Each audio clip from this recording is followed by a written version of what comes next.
In one jar, 7 different vegetables, sweet and sour and crisp and bright. And it sat on nearly every plain table in Lancaster County for 200 years, and yet most people today have never even heard its name, Chow-Chow.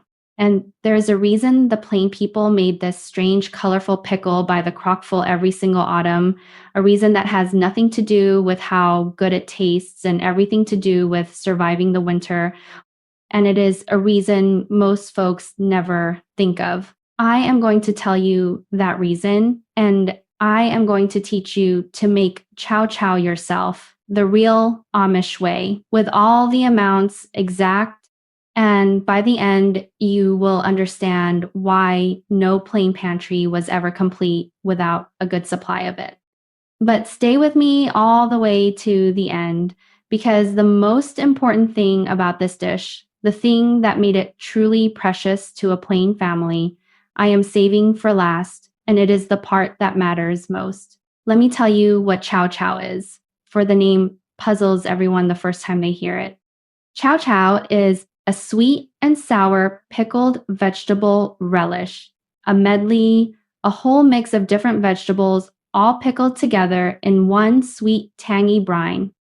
And it is one of the most beloved of all the sweets and sours on the plain table. It is bright and colorful, greens and yellows and oranges and reds all together in the jar. And it is sweet and sharp and crisp all at once. And it brightens a heavy plain meal like almost nothing else. You will find it set out in its little dish alongside the pickled beets and the bread and butter pickles, part of that array of sharp, bright things that cut through the rich, heavy fare of a plain supper. But chow-chow is special among them, for it is not one vegetable, but many, a whole garden in a jar.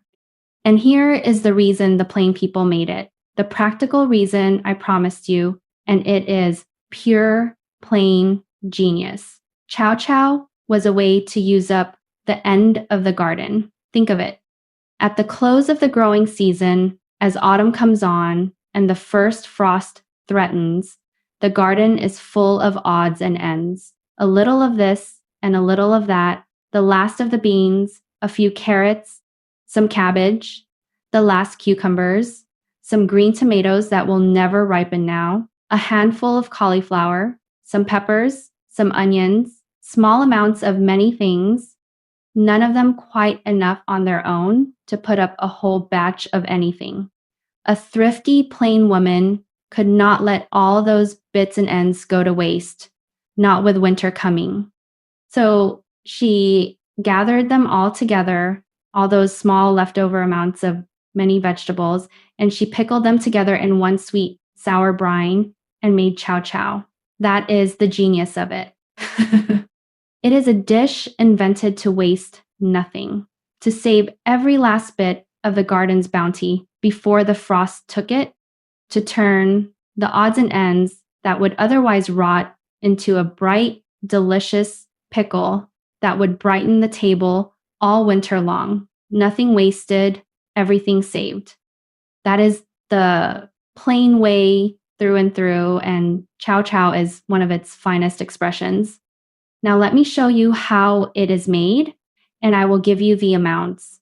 Though I will tell you that chow-chow is forgiving, and you can use whatever vegetables you have in whatever amounts, which is the whole point of it. But here is a good traditional mix to start from. You want about 8 cups of mixed vegetables in all, cut into small, bite-sized pieces.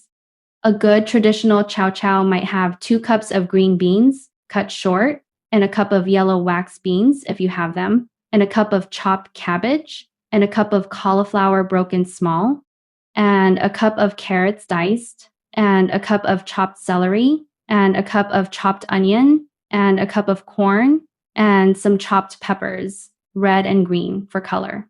Use what you have in whatever amounts come out to about 8 cups. That mix of many vegetables, all colors, is what makes a proper chow-chow. And here is the thing many old recipes do first, which is to cook the harder vegetables just a little before pickling, so they are tender crisp rather than raw. So you would blanch or briefly cook the beans and the cauliflower and the carrots, the harder vegetables, in boiling water for just a few minutes until barely tender. And the softer ones, like the peppers and onions, can go in more or less raw. You do not want them mushy, just tender crisp, still with a good snap. Drain them well. Now, and this is the most important thing I can tell you before you go further. So let me pause and make sure you hear it, because it is the part of the story I said I was saving. And here is a piece of it. Everything about this pickle, everything that lets it keep safely all winter in the jar, depends on getting the brine and the canning right. And I will come to that in just a moment, the full of it at the very end. But first, the brine itself, which is where the flavor lives. For the sweet sour brine, you combine in a pot 2.5 cups of vinegar, cider or white, and 1.5 cups of sugar. For Chow-Chow is on the sweet side, and 1 cup of water, and a tablespoon of salt. And then the spices, which are what make Chow-Chow taste like Chow-Chow. You add a tablespoon of mustard seed and a teaspoon of celery seed and a teaspoon of turmeric, which gives that lovely golden color and a warm, earthy flavor, and some add a little mustard powder too. You bring that brine to a boil, stirring until the sugar dissolves, and let it simmer a few minutes to marry the flavors. Now, I will tell you that every Plain family and every region makes their Chow-Chow a little differently, and there is no one true recipe, which is part of its charm. Some make it sweeter, some more sour, so you can adjust your sugar and vinegar to your own taste. And I would have you taste your brine and make it the way your family likes. More sugar for sweeter, more vinegar for sharper. Some families make a mostly bean Chow-Chow, some a mostly cabbage one, some load it with corn, all depending on what their garden gave and what they favored. Some add lima beans, some add chopped green tomatoes, which are wonderful in it, and a fine way to use the last unripe tomatoes of the season. The turmeric can be more or less for more color or less. This is a dish that invites you to make it your own, to use what you have and season it as you please. And that freedom is part of why it has survived and spread so for every family could make it fit their own garden and their own taste. So take my amounts as a good starting place, not a rigid law, and make your Chow-Chow your own. And let me stop right here just for a moment, because I want to tell you something. What you have learned so far is how to make Chow-Chow to eat now, to keep in your icebox for a few weeks and enjoy. But in just a few minutes, I am going to tell you the part that the Plain women knew, the secret of putting it up so it keeps safely on the shelf all through the winter without any icebox at all, the way that fed families through the cold months for 200 years. And it is the most important part of the whole thing. So if you are finding value in these old ways, if you want to learn not just to cook, but to truly provide for your family the way the Plain people did, please subscribe to my kitchen right now before you forget. For every subscriber lets me keep making these videos and keep teaching these old skills that are so nearly lost. And I would be so glad to have you here for all of it. Now, let me go on, for we are coming to the heart of it. Once your brine is boiling and your vegetables are prepared, you bring them together. You add all your drained, tender, crisp vegetables to the hot brine, and you let them simmer together gently for just a few minutes, 5 or 10, so the vegetables take on the sweet, sour, spiced brine and heat through, but not so long that they go soft, for the whole joy of Chow-Chow is its crispness, that good snap against the sweet, sour flavor. Just heat them through in the brine, keeping them crisp. And now, if you are keeping it in the icebox, the simple way, you just pack the Chow-Chow into clean jars, pour the hot brine over to cover, let it cool, put on the lids, and refrigerate.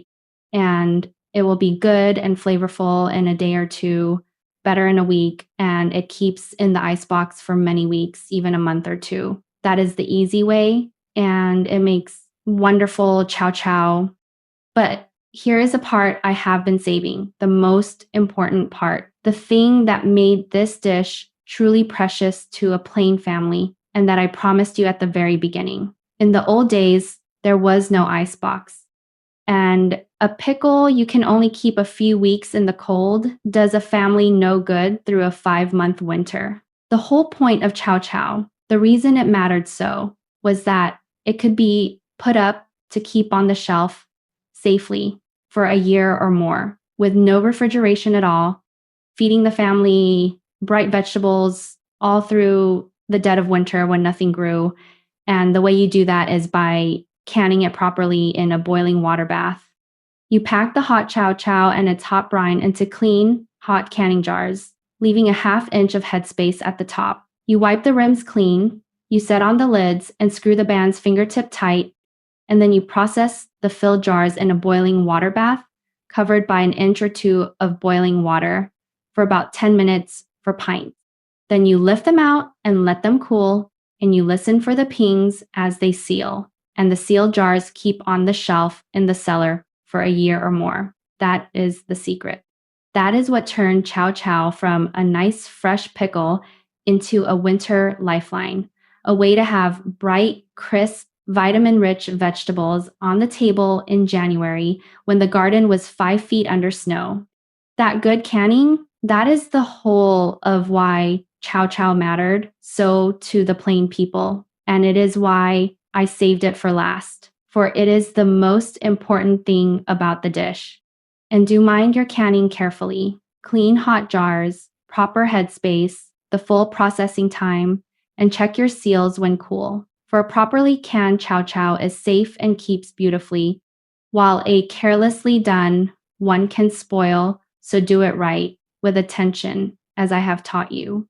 Now, let me tell you what this bright jar meant and means in plain life, beyond the thrift and the keeping. Chow-Chow is a taste of summer in the depth of winter. When the cold months dragged on and the fresh food was long gone and the table was all heavy browns and whites, meat and potatoes and bread, a little dish of Chow-Chow brought color and crispness and the bright, sweet, sour taste of the garden back to the table, a reminder of the green growing summer in the middle of the frozen year. It lifted the winter meals, brightened them, kept a family from the deep weariness of eating nothing but heavy, dull food through the long cold. And it was eaten in many ways, not just spooned from its dish as a relish, though that is the classic. It went alongside meats, cutting the richness of a pork roast or a piece of ham. It was piled onto sandwiches and into cold meats. It brightened a plate of beans or a bowl of soup. At every gathering, every picnic, every church supper and family reunion, there were dishes of Chow-Chow down the tables, and it was always among the first things emptied, for everyone loved that bright, sweet, sour crunch. But eaten however you please, Chow-Chow does the same lovely work, waking up the palate, brightening the plate, bringing color and life to the plainest meal. And here is a thing you may not have thought of, but it is worth knowing before we go on, for it is another piece of why the Plain people prized this dish. It carried in it all the odds and ends of a whole summer's garden, so that a jar of Chow-Chow was a jar of the whole year's growing, saved and kept and brought back to the table when it was needed most. There is something beautiful in that, in a dish that holds a whole summer inside it, that wastes nothing and saves everything and brings the garden's brightness to the darkest table of the year. I remember as a girl going down to the cellar in the deep of winter to fetch things for supper, and seeing the jars of Chow-Chow among all the others on the shelves, glowing golden and bright in the dim cellar light, all those colors of the summer garden caught in the jars. And I remember how on a gray, dead winter day when everything outside was white and frozen and the meals had gone heavy and dull, my mother would bring up a jar of Chow-Chow and set it on the table, and how that bright, sweet, sour crunch would light up the whole supper, bring a little of the lost summer back into that cold kitchen. It was such a small thing, a dish of pickled vegetables, and yet it did something to our spirits, reminded us in the dead of the year that the garden would grow again, that the summer would come back, that the bright green world was only sleeping under the snow and would return. Food does that, the right food at the right moment, lifts more than the body. And Chow-Chow, that humble, bright, thrifty jar of saved up summer, was one of the great lifters of the plain winter table. So this autumn, when your garden or your market gives you its last odds and ends, its bits and pieces of many vegetables, do not let them go to waste. Make Chow-Chow. Gather them all together, blanch the hard ones, make your sweet, sour, spiced brine, simmer them bright and crisp, and put them up in the icebox for now, or canned on the shelf for the winter, the old way. And then in the deep of winter, open a jar and bring the summer back to your table, bright and sweet and crisp and colorful, and taste in it all the thrift and wisdom and love of the plain kitchen, which wastes nothing and saves everything and always, always finds a way to feed its people well, whatever the season. That is the plain way. And Chow-Chow is one of its most colorful and clever expressions, and now it can brighten your table too. If you would like this recipe written out with all its amounts and every other recipe and old skill I know, all the pickles and the sweets and sours and the ways of putting up a whole year's garden, they are gathered together in my kitchen field book waiting for you just below this video. 100 recipes from Lancaster County going all the way back to 1720, written down the way I would tell them to you if you were sitting right here at my table. And if this video has taught you something, if you want to learn all the old ways of providing for your family, the way the plain people did, then please subscribe and stay with me. For every subscriber helps me keep making these videos and keeping these old skills alive. And there is so much more I want to show you, so much more the Plain Kitchen has to teach. I share these old ways every few days. There is always room here at my table for one more. Until next time, God bless your hands, God bless your kitchen, and God bless every soul who gathers at your table. Now go and make your Chow-Chow and save the summer in a jar.